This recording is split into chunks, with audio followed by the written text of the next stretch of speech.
কংগ্ৰেছত ভোট দি লাভ নাই, কাৰণ কংগ্ৰেছত যোন জিকিব এটা আকৌ বিজেপি জইন কৰি দিব, হয় নহয়? গতিকে কি লাভ হ'ব কি ভোট দি?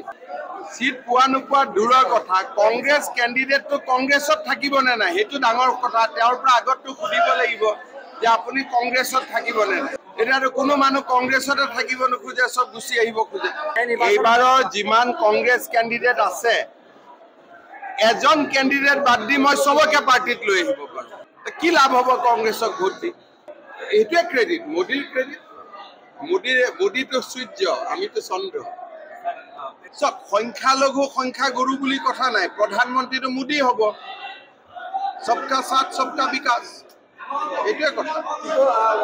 আৰে বিৰোধী পক্ষ কি লাভ আছে? এইটোতো আমাৰে পক্ষ, আমি মাতিলে আমাৰ তাতে জইন কৰি দিব। आज थोड़ा बूथ में कुछ इस बार ट्रेनिंग प्रोग्राम होगा, कुछ सोशियो इकोनॉमिक सर्वे होगा चुनाव का साथ साथ, इसका थोड़ा बारे में मैंने लोगों को समझाया। माइनॉरिटी तो टेंशन कारण নহয় তো, আমি তো ইমান মাইনৰিটিৰে কাম কৰি আছো। আজি প্ৰথমবাৰ মাইনৰিটি লৰাই বিনা টকা চাকৰি পাই আছে, আগত কেতিয়াবা পাইছিল নেকি কংগ্ৰেছৰ দিনত? আজি যিমান হাজাৰ হাজাৰ মাইনৰিটি লৰা চাকৰি হৈছে, কোনোবা 1 টকা ঘোষ দিছে নেকি?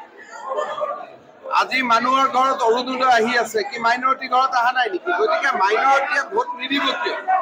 সব দিব এইবাৰ 100%। ইমান মই টেনচনে লোৱা নাই, কৰিমগঞ্জ খুব ভাল কৰি জিকিম, with a margin of more than 1 lakh. এইবাৰ খুব ভাল কৰি কৰিমগঞ্জত কৃপানাথ মালা ইলেকশ্যন জিকিব। কংগ্ৰেছ, ইউডিএফ, বিজেপি সব মোদীক ভোট দিব। 13 100%। মই ধুবুৰী লৈ টেনচন। গৌৰৱ গগৈ কি হ'ব? হাৰিব আকৌ। কিমান ভোটত? 1.5 2 3।